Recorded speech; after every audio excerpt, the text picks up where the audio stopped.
You did receive some sort of receipt for the money, didn't you? I presume you already knew the police had the investigation just about closed. 50 years after his death, the name William Hopper still lingers in Hollywood's memory, polished by fame, yet quietly wrapped in mystery. Celebrated for his commanding presence as Paul Drake in Perry Mason, he seemed to embody success. But beneath that steady image was a life marked by loss, reinvention, and untold moments that never reached the spotlight. Could the man behind the roles be more intriguing than the legend itself? Stick around as we uncover the hidden layers of William Hopper's story. The quiet weight of William Hopper's legacy. William Hopper did not step into Hollywood. He was placed inside it from the very beginning. Born in New York, his life was already shaped by performance, reputation, and public attention before he could even understand it. His father, DeWolf Hopper, was a well-known stage actor and producer, while his mother, Hedda Hopper, would later become one of the most powerful and feared voices in Hollywood journalism. For William, identity was never separate from legacy. It came with expectations already attached. Even as an infant, he found himself in front of the camera, appearing in the 1916 silent film Sunshine Dad, a project tied to his father's work. It was an introduction that felt less like a choice and more like a continuation of something already in motion. But while the stage and screen surrounded him early, his childhood did not remain stable for long. His parents' marriage eventually broke apart, and with that separation came a shift that would quietly reshape his world. Hedda Hopper took custody and moved with him to Hollywood, a place that was rapidly becoming the center of the entertainment industry. At first, she remained within acting, but her path soon changed. By the time William was growing up, she had transitioned into journalism, building a gossip column that reached millions of readers across the United States. Her words carried weight. Careers could rise or fall depending on what she chose to reveal or imply. Within that environment, William was not just a son. He was closely tied to a voice that shaped the industry itself. This influence created a unique kind of upbringing. On one hand, he had direct access to the inner workings of Hollywood, its personalities, its power structures, and its hidden tensions. On the other hand, that same access came with pressure that was difficult to escape. Hedda's prominence meant that William's actions, choices, and even ambitions were often viewed through the lens of her reputation. The connection opened doors, but it also raised questions about independence and identity. The situation became even more layered during the years when Hollywood faced political and social strain. Hedda Hopper's involvement in the era of the Hollywood blacklist added another dimension to William's experience. The industry was no longer just about films and performances. It was entangled with suspicion, loyalty, and public judgment. For someone growing up within that atmosphere, the line between personal life and public narrative was constantly blurred. Despite being the only child of his parents, William's family story extended beyond that immediate bond. His father's earlier marriages meant he had half-siblings, adding complexity to an already intricate family structure. Yet, it was his relationship with his mother that remained the most defining. It was not simply a connection built on family. It was one shaped by influence, expectation, and the constant presence of a public image that could not easily be separated from private life. Within this world of glamour and tension, William Hopper's early years unfolded not as a simple introduction to acting, but as a gradual immersion into a system where identity, opportunity, and pressure were tightly intertwined. William Hopper grew up in a world where identity and pressure were inseparable. But how would that shape the path he chose on stage? Let's take a closer look. From stage lights to silver screens, William Hopper's career was never confined to a single path. Instead, it unfolded like a series of bold steps taken across different worlds of performance. Long before audiences recognized him on film, he was already testing his limits on stage, where the raw energy of live theater demanded both courage and control. As a teenager, he stepped into the spotlight at the Pasadena Community Playhouse, a place known for shaping serious talent, and it was there that his quiet determination first began to take form. That early spark did not fade. It pushed him further. Hopper traveled to Ogunquit, Maine, where summer stock theater offered a demanding routine that sharpened his instincts. Night after night, he stood before new audiences, learning to adapt, to recover, and to command attention without hesitation. These moments, though less glamorous than Hollywood, quietly built the foundation of a career that would later stretch across genres and styles. By the mid-1930s, New York called. Broadway, with all its prestige and pressure, became his next proving ground. Around 1934, he appeared in stage productions that placed him among rising performers eager to leave a mark. His involvement in a well-known production of Romeo and Juliet between 1934 and 1935 signaled something important. He was no longer just learning, he was being noticed. The stage had given him discipline, but it also revealed his ability to hold presence in a crowded field of talent. Yet, even as the theater embraced him, another opportunity was forming. In 1936, Hopper entered the world of film after securing a contract with Paramount Pictures. The shift from stage to screen was not simple. It required restraint where theater demanded projection, subtlety where stage acting thrived on intensity. Hopper adapted, even experimenting with different screen names like DeWolf Hopper, as if searching for the version of himself that best fit the camera's gaze. Through the late 1930s,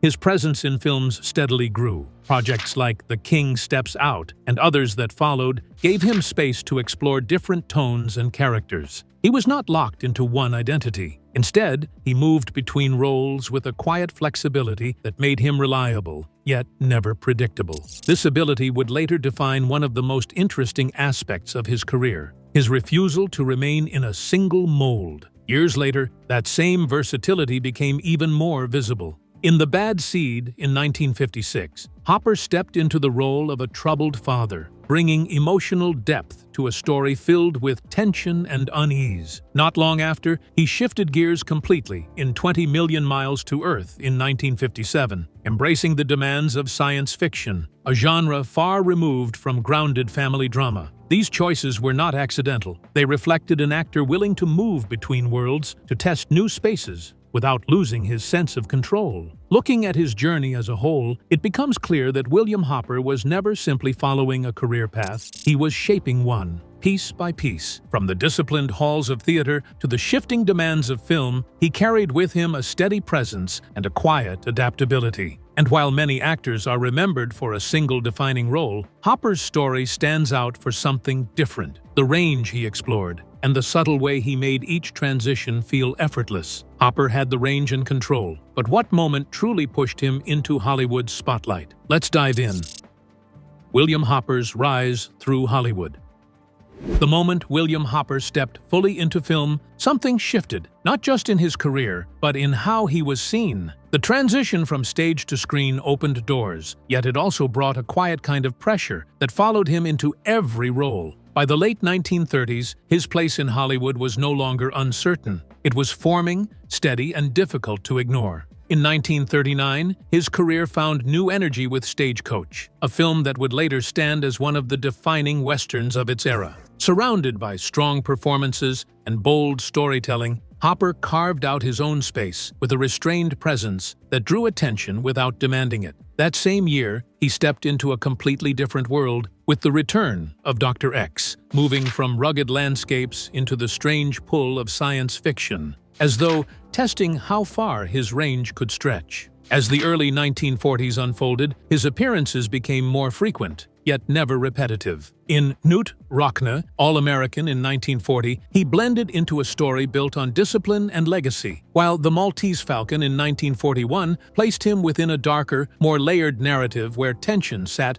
just beneath every exchange. Then came Yankee Doodle Dandy in 1942, where he took on the role of Eddie Foy, a performer within a story about performers, blurring the line between character and lived experience in a way that felt almost too fitting. Behind the steady climb, there was something less visible shaping each step. Being Hedda Hopper's son meant that every move carried weight, whether acknowledged or not. Her influence stretched across studios and headlines, creating an atmosphere where success could feel expected rather than earned. Hopper moved through that space carefully, aware that attention could come from the wrong reasons as easily as the right ones. Even in professional settings like Warner Brothers, that pressure lingered, sometimes surfacing in ways he couldn't fully control. Rather than settling into one identity, he continued shifting between genres and tones, moving from structured dramas to unpredictable narratives, as if refusing to let any single role define him. Each performance added another layer, not just to his reputation, but to the quiet effort of shaping a career that belonged to him alone. Hopper kept redefining himself with every role. But what moment reminded him that not every opportunity would be his? Let's find out. The role he didn't get.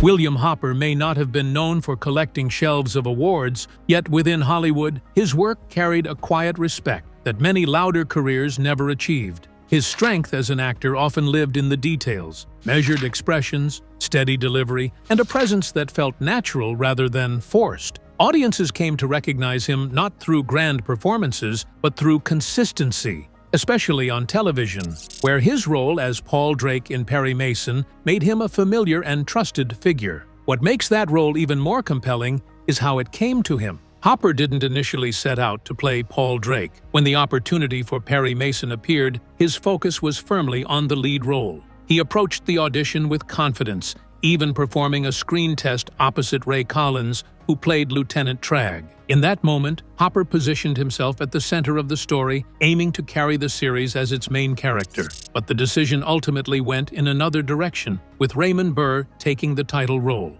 That shift could have easily been a setback, but instead, it reshaped Hopper's place in the series. Cast as the private investigator Paul Drake, he stepped into a role that required balance rather than dominance. His performance became a steady anchor within the show's structure, supporting the narrative without overshadowing it. Week after week, his presence added rhythm to the storytelling, making him an essential part of the show's identity. By 1959, that contribution was formally acknowledged when he received an Emmy nomination for Best Supporting Actor in a Dramatic Series, a recognition that reflected both his consistency and his subtle impact. Beyond the screen, Hopper's own reflections revealed a more complicated relationship with acting. In interviews, he often spoke about the pressures that followed him throughout his career. Being born in 1915 to DeWolf Hopper and Hedda Hopper meant he was never entering the industry as an unknown. His mother, in particular, held significant influence as a powerful Hollywood columnist,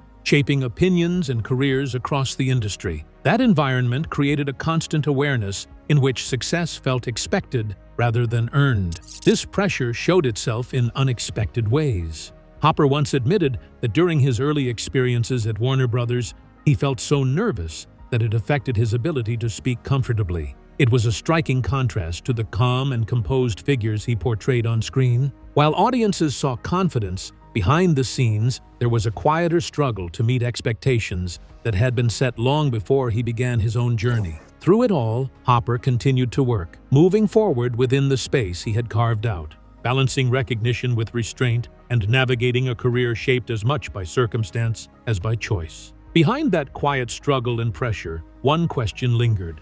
What would pull William Hopper away from Hollywood entirely? Keep watching to find out. War, Doubt, and the Return. William Hopper. William Hopper's life never followed a single direction for long. Just as his acting career began to take shape, it was suddenly pulled into something far larger than Hollywood. By the early 1940s, after appearing in films under different credits, sometimes as DeWolf Hopper, sometimes without recognition at all, he had already tasted both opportunity and frustration. Acting came easily to him, almost too easily, and that ease created a strange distance. He once admitted it felt expected rather than chosen, something he could do, but not something he fully embraced. Then the world shifted. With the outbreak of the Second World War, Hopper stepped away from film and into military service, a decision that carried none of the uncertainty he felt about acting. He first joined the Coast Guard before moving into the United States Navy, where his role quickly evolved beyond routine duties. Volunteering for the Office of Strategic Services, the OSS, a precursor to what would later become the CIA, placed him in a space where secrecy, discipline, and precision mattered far more than performance. From there, his path became even more demanding. Hopper joined Underwater Demolition Team 10, a specialized unit trained for some of the most dangerous operations in the Pacific. These teams were responsible for reconnaissance, clearing obstacles, and preparing the way for amphibious landings. In places like Ulithi, Peleliu, Angkor, Lingayen Gulf, and during the Battle of Leyte, the work was relentless and unforgiving. Beneath the surface of the ocean, far from the lights of any stage, Hopper operated in conditions where mistakes carried immediate consequences. At one point, he even set an unintentional record for prolonged time underwater. a detail that quietly hints at the intensity of those missions. His service did not go unnoticed. For his actions during these operations, he received multiple commendations, including the Bronze Star with Valor, recognizing both courage and effectiveness under pressure. It was a different kind of recognition, one earned without an audience, without applause, and without the expectation of being seen. When the war ended in 1945, Hopper returned to civilian life, but the transition was not immediate or simple. Instead of rushing back into acting, he stepped away from it for nearly 8 years. In Hollywood, he moved into business, working in car sales, building something steady and practical, far removed from scripts and cameras. It was a quiet phase, one that seemed to reflect his earlier uncertainty about the profession he had once pursued. Yet even in that distance, the connection to acting never fully disappeared. The turning point came unexpectedly, not through ambition, but through invitation. Director William Wellman, someone who knew Hopper beyond the surface, offered him a role in The High and the Mighty. It was not a calculated return, but a moment that reopened a path he had left behind. Hopper himself later admitted he hadn't even been thinking much about acting until that opportunity appeared, suggesting that his return to the screen was less about chasing fame and more about responding to timing. Between war, doubt, and rediscovery, his journey moved across entirely different worlds, each one shaping how and when he chose to step back into the one he had first known. But after stepping away for years, could William Hopper return to a Hollywood that no longer waited for him? Watch what happens next. William Hopper's unsteady return. William Hopper's return to acting did not begin with applause or opportunity. It began with silence. After the Second World War, despite his decorated service and earlier film appearances, Hollywood offered him nothing. No roles, no calls, no quiet invitations back into the world he once knew.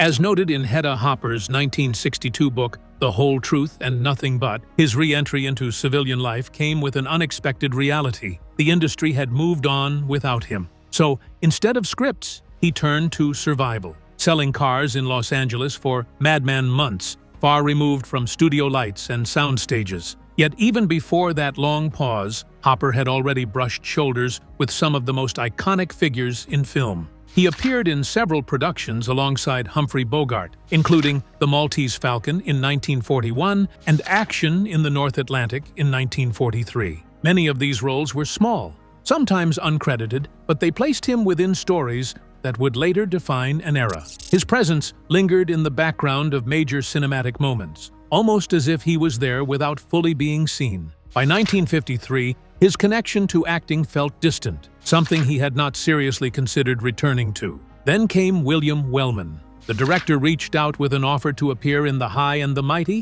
in 1954, a gesture that caught Hopper off guard. Instead of excitement, his first reaction was suspicion. He questioned whether the opportunity had come through merit or through his mother's influence, a concern that had followed him for years. Wanting clarity, he confronted Wellman directly, asking if family connections had played a role. Wellman dismissed the idea, focusing only on the work itself, but the doubt lingered just enough to shape Hopper's mindset as filming began. On set, that uncertainty turned into visible nerves. Hopper later admitted he felt unprepared, even unsure of his own place in the production. The confidence he once carried seemed distant, replaced by hesitation and self-questioning. But Wellman remained steady, guiding him through the process with patience, allowing him to rebuild his footing one scene at a time. As filming progressed, something began to shift, not suddenly, but gradually. His performance settling into a rhythm that felt natural again. That collaboration didn't end with a single project. Soon after,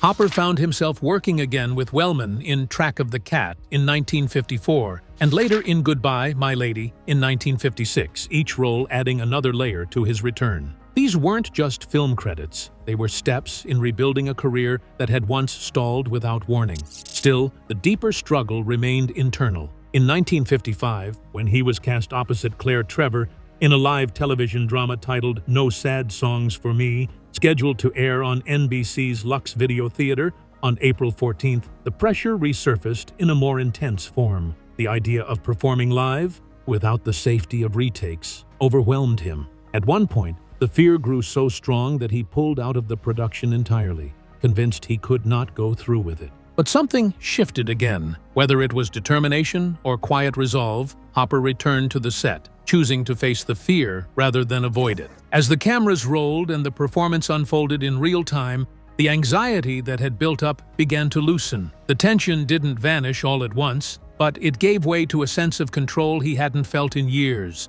allowing him to move through the role with a clarity that had once seemed out of reach. So, if William had begun to overcome his fears and rebuild control, how did he handle the parts of his life no audience ever saw? Stay with us. William Hopper's private relationships. William Hopper's personal life unfolded in a space far quieter than the world that watched his career. While Hollywood thrived on visibility, his relationships were shaped away from cameras, built on moments that rarely made headlines. In 1936, he married actress Jane Gilbert, forming a connection that grew not just from affection, but from a shared understanding of the industry they both lived in. Their bond had already taken root through their work together, including their collaboration on the 1939 film Invisible Stripes, where familiarity slowly turned into something more lasting. At home, their life carried a different tone, steady, warm, and deeply personal. The arrival of their daughter, Joan, added a new center to their world, shifting attention away from professional ambition to something more intimate. Friends and colleagues who visited often spoke of an environment filled with ease and quiet happiness, a contrast to the constant movement and pressure of Hollywood. Hopper, in particular, seemed to value that separation, keeping his family life as private as possible, almost as if protecting it from the unpredictability of public attention. Still, the demands of the industry had a way of pressing in, even on the most guarded spaces. By September 1962, reports began to circulate that the marriage was facing serious strain. Publications like TV Guide pointed to a separation,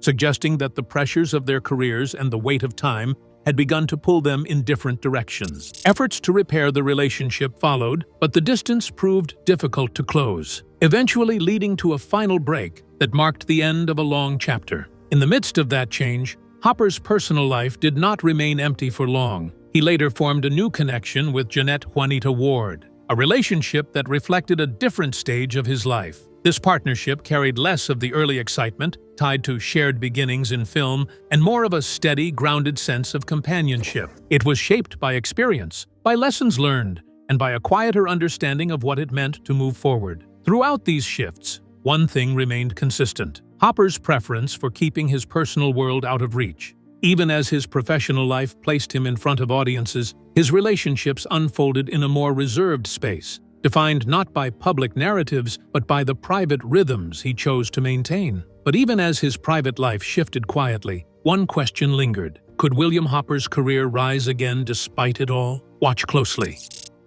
Return to stardom and collaborations with stars. William Hopper's return to acting did not arrive with noise or celebration. It unfolded gradually, almost cautiously, as if he was testing whether the industry still had a place for him. After spending years away from the screen following World War II, working in car sales and keeping a distance from Hollywood, his path shifted in 1953, when director William Wellman stepped in. Wellman's confidence in Hopper reopened a door that had long been closed, offering him a role in The High and the Mighty in 1954, a film that quietly marked the beginning of a new phase. From there, his presence began to rebuild. He appeared in Track of the Cat in 1954, and later in Goodbye, My Lady in 1956, projects that reflected not just a return, but a growing sense of comfort in front of the camera. By the mid-1950s, Hopper no longer seemed like an actor trying to prove himself. He moved with a calm assurance that came from experience, even if that experience had been interrupted. His collaborations during this period